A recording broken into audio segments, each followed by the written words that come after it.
నేడు భారతదేశ పతాకమందు అశోక చక్రము, జాతీయ చిహ్నం సింహములుగా భాసిస్తున్నాయి. ఇది యాదృచ్ఛికము కానే కాదు, ఇది ఉద్దేశపూర్వకంగా స్వీకరించబడినది. గర్జిస్తున్న సింహముల వలె అధర్మాన్ని ఎదిరిస్తూ ధర్మచక్రమైన అశోక చక్రమే కాలచక్రములా భాసిస్తూ అందులో 24 ఆకులు, 24 గంటలను గుర్తు చేస్తూ 24 లక్షణాలను ప్రతిబింబిస్తూ ప్రతి ఒక్కరూ శాంతి మార్గాన్ని అనుసరిస్తూ ప్రశాంతతతో జీవించాలి అని తెలియజేస్తున్నాయి.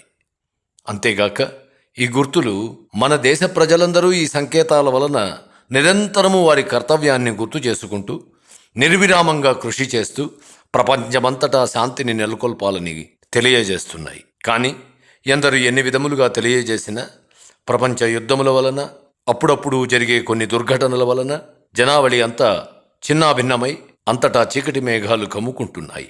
కాబట్టి ప్రతి ఒక్కరూ క్రియాయోగమును ఆశ్రయించి ఐక్యత మరియు క్రమశిక్షణను ఉత్పత్తి చేసే యోగాను సామాజిక, ఆర్థిక, జాతీయ మరియు అంతర్జాతీయ రంగములలో మనకు ఎదురయ్యే అనేకమైన సమస్యలను సమర్థవంతంగా పరిష్కరించడానికి మీకు సహాయం చేస్తుంది అని తెలుసుకుంటూ చెడుపై విజయాన్ని సాధిస్తూ ప్రతి వ్యక్తి తన యొక్క ఆధ్యాత్మికత మరియు భౌతిక ప్రేరణల మధ్య నిజమైన సామరస్యాన్ని పెంపొందించగలిగితేనే శాశ్వతమైన శాంతి లభిస్తుంది.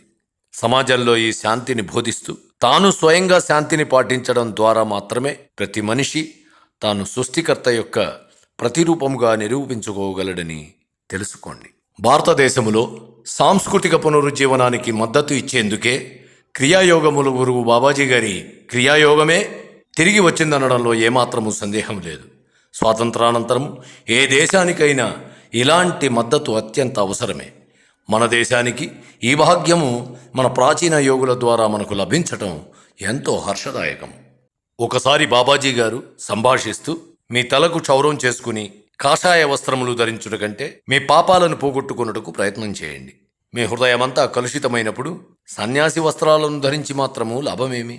ప్రతి ఒక్కరూ మిమ్మల్ని మీరు సమున్నత స్థానంలో నిలబెట్టుకుంటూ మన యోగుల కలలను నెరవేరుస్తూ అధర్మమును ఎదిరిస్తూ చుట్టూ శాంతి బాటను వేయగలిగితే ప్రశాంతతతో జీవించగలరని బాబాజీ గారు చెబుతూ, ఏ వ్యక్తి అయితే మూల గురువులు బోధించిన సూత్రములను ఆకలింపు చేసుకుంటూ క్రియాయోగాన్ని మతమునకు సంబంధించినది కాదు అని తెలుసుకుంటూ క్రియాయోగ పద్ధతిని మీ జీవన విధానంలో ఒక భాగంగా చేసుకుంటే మీలోని అనిశ్చితత్వము, ద్వేషము, భయము, దేహాభిమానము అనే పరిస్థితులను మరియు అనేకమైన కోరికలను అధిగమించి శాశ్వత ఆనందాన్ని పొందగలరని తెలుసుకోండి. క్రియాయోగ పునరుజ్జీవనము వలన మానవ జాతికి నిరంతర శాంతి మరియు శ్రేయస్సుతో జీవించడానికి ఇది సహాయపడుతుందని, మరి ఏది శాశ్వత విజయాన్ని ఎన్నటికీ అందించలేదని గుర్తిస్తూ శాస్త్రవేత్తలు ఏ విధంగా అయితే వారి సిద్ధాంతములతో ప్రయోగములు చేస్తూ ఉంటారో అదేవిధంగా ప్రతి ఒక్కరూ ఈ క్రియాయోగమును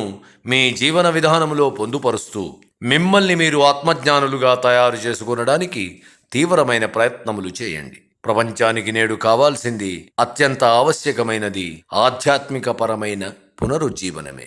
కాబట్టి భారతీయులారా, లేవండి, మేల్కొనండి. మీరు గెలవడానికి ఒక ప్రపంచం ఉంది, దానికి ఒక వ్యూహం కూడా ఉన్నది. అది క్రియాయోగ మూల గురువు బాబాజీ గారి యొక్క క్రియాయోగమే.